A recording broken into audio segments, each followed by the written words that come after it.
everyone, Dani here, and welcome to Spenelli Speaks and another Sunday evening with Edward Rutherfurd's London. It's going to be a quick video tonight as it was a pretty brief chapter, only about 30 pages. But if you're new here, this is my reread and chapter summary of Edward Rutherfurd's London. Each chapter I go through and summarize for you in case you are looking for a little bit of clarification or just overwhelmed by this epic saga. If you've been with me through my journey, thank you so much. I appreciate you and I love chatting with you in the comments. So make sure you've subscribed, hit that notification bell, and like I said, comment below. I love to chat with you and like this video. If you've missed any of the chapters, I do have a playlist in the description, so feel free to check that out. We are continuing this every Sunday evening at 6 p.m. up until we are done, which should bring us to the Sunday right before Thanksgiving. I'm thinking about doing a live discussion, so keep me updated if that's something you're interested in, and we'll see if we can do that maybe the Sunday after Thanksgiving. Like I said, this is a pretty short chapter. It's titled London's Fire. It brings us to 1665, which is about 5 years after the previous chapter, and only continues into the next year, 1666. Two huge events happen in this chapter, one being the plague and two being the Great Fire. So let's talk about the plague. So as we all know, the plague hit England a couple of times back in the 1300s and 1400s, and then now again here in the 1600s. And this time it took a lot of people. And when I say a lot, I mean from 65 to 100,000 people died from the plague. And as we know, and they didn't know at the time, this happened because of fleas. So they didn't know how people were getting the plague. They didn't know how it was spreading. And we learn several centuries later that it was because of these fleas who fed on rats and then spread throughout more so like the overly populated areas. That's why a lot of people went out into the countryside to get away from what they believed was maybe, it's the air that everyone's breathing, or, we're too close proximity. But in the fresh air of the countryside and cleaner, you're getting away from these rats and these fleas, essentially. So that's the first big main event of the plague. And within that, we see our fictional characters, some of which have crossed over from the previous chapter. We see Sir Julius Ducat, so that is the son of the previous alderman. He, in this chapter, is about 63 years old, and he is one of those, still a royalist, as we remember from the previous chapter. So he has an in with the king. And he also has a lot of money because of that. So he's earned a pension from the king. He's gotten his pockets filled from other nefarious ways too. If you recall what happened in the last chapter, I don't want to give anything away, but if you know, you know. So he's pretty good to go, as is his family, and that's pretty much all we see from him, is that he just kind of is living an okay life, and pretty boring as far for me as reader.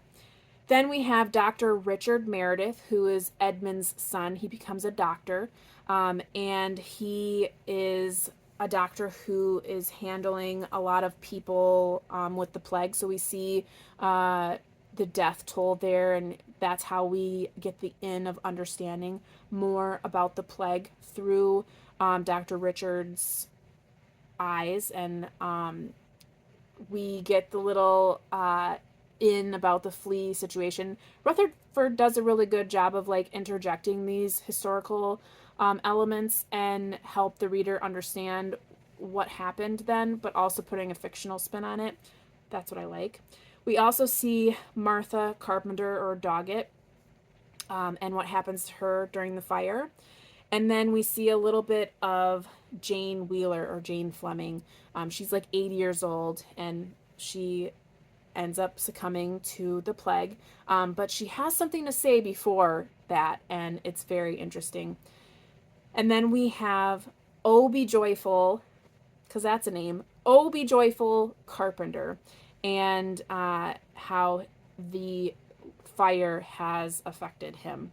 Now, only a few characters, because again, very short chapter, and the main character that we see throughout this chapter is Dr. Richard Meredith, because he stays in London to help with the plague, and then essentially when the fire happens, he is there to help as well. The fire portion of this chapter is very short. It's at the end of the chapter, and doesn't really have much to say, as there isn't really a lot to say about the fact that a fire started at the bakery on Pudding Lane, and no one really thought much of it. It was seemingly put out.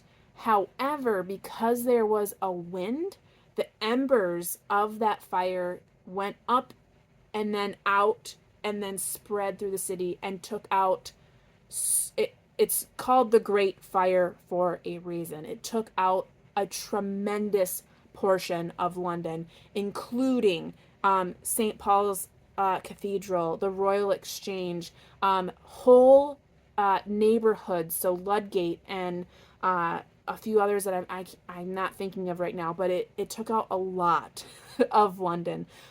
If you can think about the houses at this time, they are made of wood, so it's all timber that can it's a fire waiting to happen.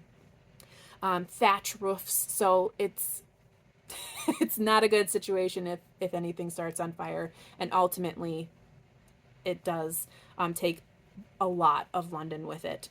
Now, with that happening, there's also a little bit of the religious backlash, not backlash, but like there's a little bit of a residual with the previous chapter and all of the religion turmoil that happened with the Civil War and all that. Well, King Charles II essentially establishes the Restoration.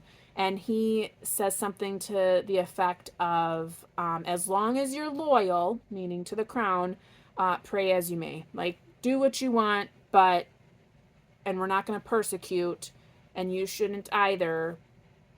Church of England is established as it is, and we're just going to move forward.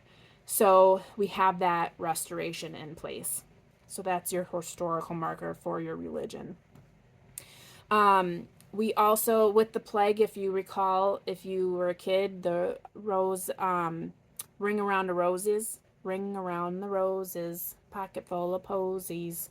I think it's posies, roses and poses, that rhymes. Anywho, that comes from this, so as a kid you didn't know that was from the plague, but it is. And yeah, that's it. The chapter is so short. It is so extremely short, and that's all that happens. The plague, the fire, and it ends. And that's what we have. We have Richard Meredith being an upstanding person and staying, because he could have gone with everyone who went out into the countryside to be safe from the plague, and he stayed and helped. And then with the fire, Oh Be Joyful tries to help, and that doesn't really go his way. But in the end, this chapter is very cut and dry. The plague killed a bunch of people, and then the fire totally just took out a lot of London and essentially ended the plague as well. As you can imagine, if everything burns down, that's a lot of that contagion that you're burning as well. But anywho, I'm sorry I kind of ran through that chapter. I also am running out of battery on my camera. It's going to die anytime. So that being said, my apologies for talking extremely fast. But it was a quick chapter. I hope to see you next time. Hope you're reading something fantastic, taking care, staying safe, and as always, you know how it goes. Happy reading. Bye.